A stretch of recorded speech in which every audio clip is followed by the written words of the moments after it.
Akhirnya hari Rabu sore tanggal 31 Juli ya, saya berjumpa dengan Pak Presiden dan dalam pertemuan itu saya sampaikan bahwa saya siap untuk berjuang bersama Pak MSI sebagaimana yang diputuskan di DPTP. Nah, jawaban itu disambut baik oleh Pak Presiden. Disampaikan juga bahwa gini kira-kira, dengan adanya keputusan ini maka mesin partai bisa mulai bergerak. Jadi itu pembahasannya, sama sekali kita tidak membahas soal 40 hari dan lain-lain. Nah, cuman saya kaget aja mendengar jubir-jubir PKS di media mengatakan tenggat waktu 40 hari, lalu deadline 4 Agustus sebagai deadline dari partai lain. Mengapa kaget? Karena memang tidak pernah dibahas ya. Dan setahu saya memang tidak pernah ada deadline soal SK dari partai lain. Yang ada adalah soal apakah setuju dengan Pak MSI sebagai pasangan. Ya, kita sudah dengar pemirsa itu tadi pernyataan dari Anies Baswedan yang mengkonfirmasi beberapa hal yang beredar di media, termasuk juga pertanyaan mengenai apakah kemudian PKS akan tetap bersama dengan Anies hingga ke KPUD Jakarta ataupun tidak. Kita coba bahas hal ini bersama dengan sejumlah narasumber dari studio. Ada Adi Praetno, analis politik. Assalamualaikum, selamat pagi Mas Adi. Waalaikumsalam warahmatullahi wabarakatuh. Dan juga akan kita mintain konfirmasi soal pernyataan tadi dari Fadil. Sudah ya, tadi juga mention jubir-jubir PKS. Nah itu dia, ini salah satu jubir PKS juga, Bang Muhammad Khalid. Assalamualaikum, Bang. Assalamualaikum, Mas. Waalaikumsalam warahmatullahi wabarakatuh, Mas Fadil dan Mbak Maria. Mas Adi, sehat semua?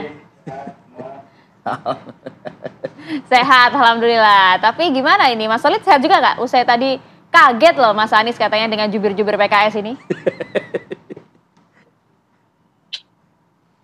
Ya, ini sudah mulai nih ya. Oke. Jadi konfirmasi Mas.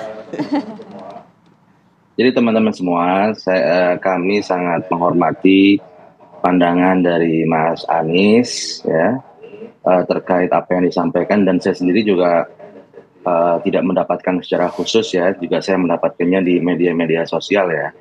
Dan saya kira begini saja. Apa yang sudah disampaikan oleh PKS tentu juga bisa difahami oleh Mas Anies, dan Mas Anies dan PKS insya Allah kita bisa berkomunikasi dengan baik. Seharusnya tidak ada hambatan untuk berkomunikasi secara langsung tanpa melalui medium dengan voice notes dan sebagainya. Saya kira sangat mudah buat kita untuk bisa saling mencocokkan catatan, saling mencocokkan bagaimana pandangan. Dan saya pikir yang terpenting adalah kita ke depan ini seperti apa, ya kan? Dan di PKS kemarin kita sudah musyawarah Majelis Syuro ya. Di dalam musyawarah Majelis Syuro kemarin ada amanah kepada DPP Partai Keadilan Sejahtera untuk membangun komunikasi politik dengan seluruh pihak, dengan seluruh pimpinan partai politik, tokoh bangsa dan sebagainya. Karena memang kita sekarang sedang menghadapi lebih dari 500 pilkada, bukan hanya pilkada Jakarta. Dan juga di musyawarah Majelis Syuro kemarin juga diamanahkan kepada DPP Partai Keadilan Sejahtera juga untuk membangun komunikasi silaturahim dengan Presiden terpilih Bapak Prabowo Subianto. Saya pikir kita tidak perlu berpolemik terkait hal-hal yang teknikal tadi ya. Kita kalau Mas Anies ingin melakukan konfirmasi dan sebagainya bisa langsung komunikasi dengan pimpinan kami, dan kita tidak ada hambatan terkait hal tersebut. Jadi saya pikir itu hal mudah saja, tinggal sampaikan apa yang ingin dikonfirmasikan kepada pimpinan kami. Begitu kira-kira. Ya, Mas Khalid, artinya dengan munculnya voice note ini, artinya komunikasi PKS dan Anies Baswedan ini retak dong ya? Enggak, tidak ada keretakan, kita komunikasinya sangat baik, tidak ada masalah, ya, sehingga anytime sebenarnya Mas Anies bisa langsung kontak ya kepada pimpinan kami. Tentu kita juga tidak memahami kenapa voice note itu tersebar. Oke, Mas Walid, dan juga satu hal yang dipertanyakan juga oleh Mas Anies mengenai tenggat waktu 40 hari itu, mengapa kemudian yang disampaikan oleh PKS di beberapa kesempatan adalah karena Mas Anies tidak menyelesaikan tenggat waktu 40 hari, sedangkan Anies Baswedan sendiri dengan pernyataannya tadi tidak pernah mendengar hal itu, dibantah, Mas. Konfirmasi seperti apa mengenai hal ini?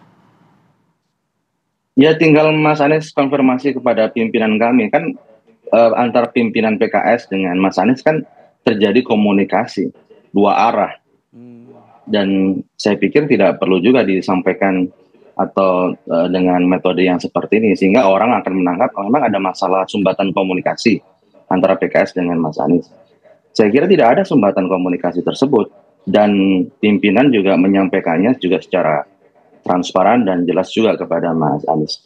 Intinya begini, kita ingin komunikasi hal yang sifatnya strategik langsung saja direct communication kepada pimpinan kami, sehingga kita akan jelas karena tidak menimbulkan polemik. Karena Mas Anies dalam voice notes tersebut sampaikan juga kita tidak mau berpolemik terhadap hal-hal yang seperti ini.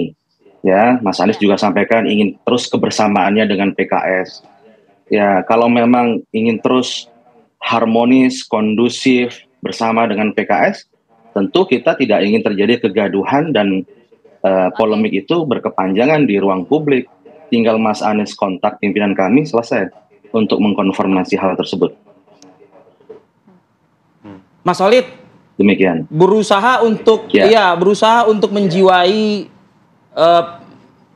kebatinannya seorang Anies Baswedan, saya mungkin gitu ya pagi ini. Artinya begini. Kalaupun memang benar ada tugas tersebut begitu ya untuk menjalin membina komunikasi dengan partai lain agar bisa menutupi kekurangan 4 kursi tersebut. Tapi begini, apakah bisa kan? Ya begini Mas Walid sebentar.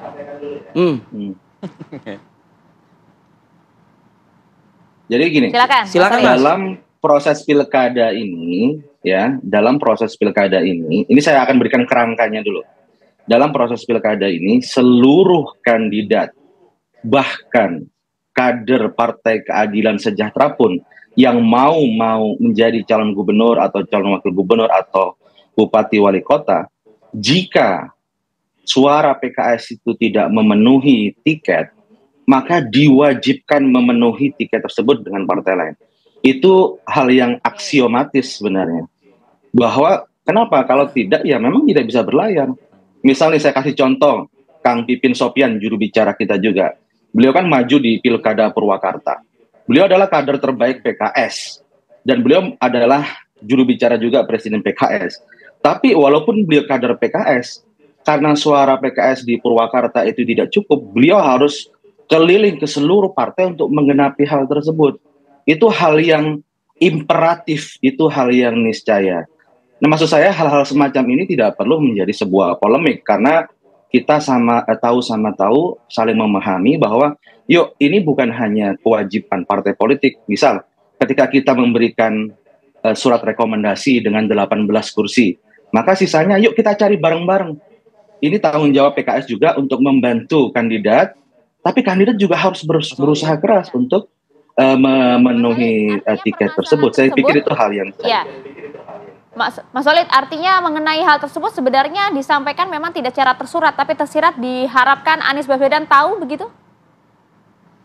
Nah, saya tidak mau masuk terjun ke hal yang teknis apa yang dibicarakan karena saya tidak ikut dalam sebuah pertemuan. Yang saya dengar komunikasi berjalan dengan baik antara Mas Anies dengan pimpinan kami. Itu saja. Jadi tidak ada hambatan sedikit pun antara pimpinan PKS dengan Mas Anies. Dan kami berharap kegaduhan ini tidak terus berlangsung. Tinggal Mas Anies kontak saja pimpinan PKS untuk mengkonfirmasi hal tersebut. Oke, kita lanjutkan diskusi kita, dialog kita pagi ini, Mas Adi. Nanti kita akan coba konfirmasi juga, bukan konfirmasi sih, minta analisa dari Mas analisanya, Adi. Cenayangnya nih. Ada apa sih? Kenapa bisa muncul voice note Anies Baswedan ini, begitu loh ya? Nah, itu dia. Usai jeda ya, saat lagi.